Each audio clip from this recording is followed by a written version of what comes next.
ایک سرکاری چراگاہ تھی جس کے اندر جانور چرا کرتے تھے. ہمارے ہاں بھی پنجاب میں کچھ جگہیں ہوتی ہیں تو ہم لوگ کہتے ہیں شام لاٹ ہے.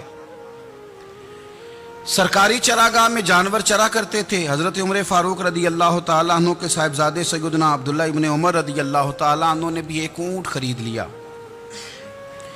تو سب لوگوں کے جانور سرکاری چراگاہ میں چرتے تھے. آپ نے بھی اپنا جانور وہاں چرنے کے لیے کھانے پینے کے لیے چھوڑ دیا. وہ جب اونٹ آیا تو پتلا تھا.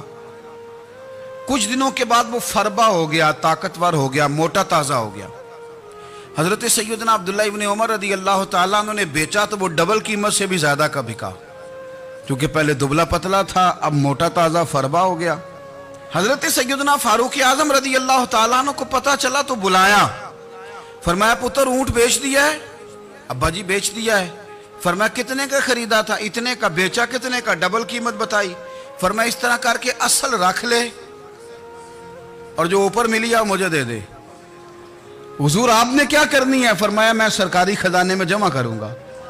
حضور کیوں؟ فرمایا اس لیے کہ تیرا اونٹ سرکاری جگہ پہ چرا کرتا تھا, وہ گھاس سرکاری جگہ سے کھاتا تھا. حضور سب کے کھاتے.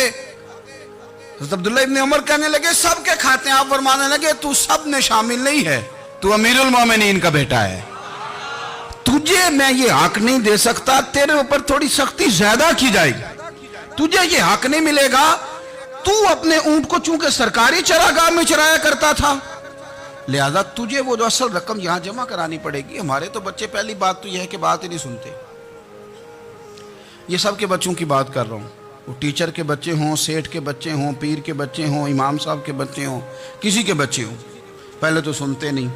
اور اللہ خیر کرے اگر آپ کوئی سنانا چاہیں تو فوری طور پر وہ ہوم منسٹری کے پاس پہنچ جاتے ہیں. ان کی اماں ان کی وکیل بن جاتی. آپ کہہ ہی کچھ نہیں سکتے. حالات رخ بدل جاتے. اس کا نقصان یہ ہوتا ہے کہ ان کو تراشا نہیں جا سکتا, ان کو ہیرے نہیں بنایا جا سکتا. ان کے اوپر کچھ ایسی میل کچیل چڑھ جاتی ہے جو بڑی عجیب و غریب ہوتی. اور کچھ لوگ ایسے ہوتے ہیں جو خرابی کرنے میں بھی اپنا کردار ادا کرتے ہیں, خرابی کرنے میں. اور بڑے لوگوں سے منسلک ہونے کے لیے لوگ رستے تلاش کرتے ہیں, رستے.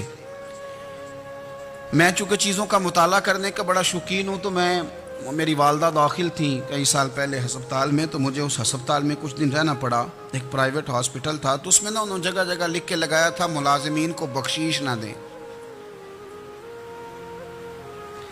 ہم ان کو بڑی اچھی معقول تنخواہ دیتے ہیں, سیلری بڑی عمدہ ہے, تو لوگ بخشیش نہ دیں. میں نے جو مینجمنٹ کے لوگ تھے ہاسپٹل کی, ان میں سے ایک سے میں نے کہا کہ اگر کوئی بندہ اپنی خوشی سے دینا چاہے تو آپ نے بڑا موٹا لکھ کے لگایا برائے مہربانی ان کو بخشیش نہ دیں. اس نے بڑی قیمت, سادہ آدمی تھا پر میری بڑی اس نے مجھے بات بتائی, مجھے نفع ہوا. کہنے لگے مولوی صاحب جب کچھ امیر لوگ ہسپتال میں مریض لے کے آتے ہیں تو وہ صفائی والے کو پہلے ہی 500 روپیہ دکھا لیتے ہیں آتے ہی. پھر وہ جیسے آواز دیتے ہیں صفائی والے فٹافٹ اندر آتے ہیں, ان کا کمرہ صاف کرتے ہیں. تو سارے تو بیچارے اتنے مالدار نہیں ہوتے کہ آتے ہی پہلے کام والے کو 500 دیں.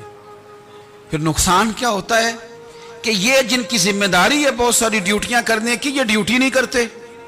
یہ پلٹ کے ان کی طرف دیکھتے ہیں جن کے گھر سے سالن صحیح آتا ہے. ادھر ان کی توجہ زیادہ ہو جاتی ہے, جو نوٹ ان کو زیادہ دکھاتے ہیں, جو پھل لے کے آتے ہیں تو آدھا ان کو دیتے ہیں.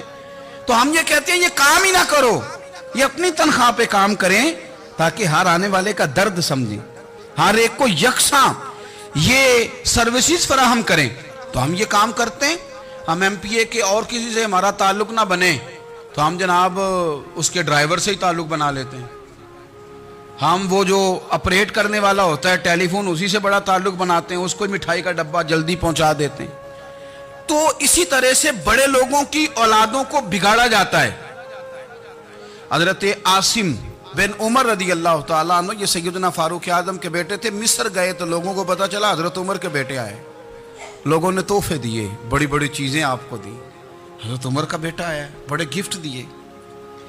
تو صاحبزادے واپس آئے تو ان کے پاس بڑے تحائف تھے. سیدنا عمر فاروق رضی اللہ تعالیٰ عنہ نے دیکھا تو فرمایا ادھر لانا تحفے. کہا ابا جی لوگوں نے مجھے دیے ہیں. فرمایا تو نے کیوں بتایا تھا کہ میں امیر المومنین کا بیٹا ہوں؟ کہا حضور ان کو ویسے ہی پتا چلا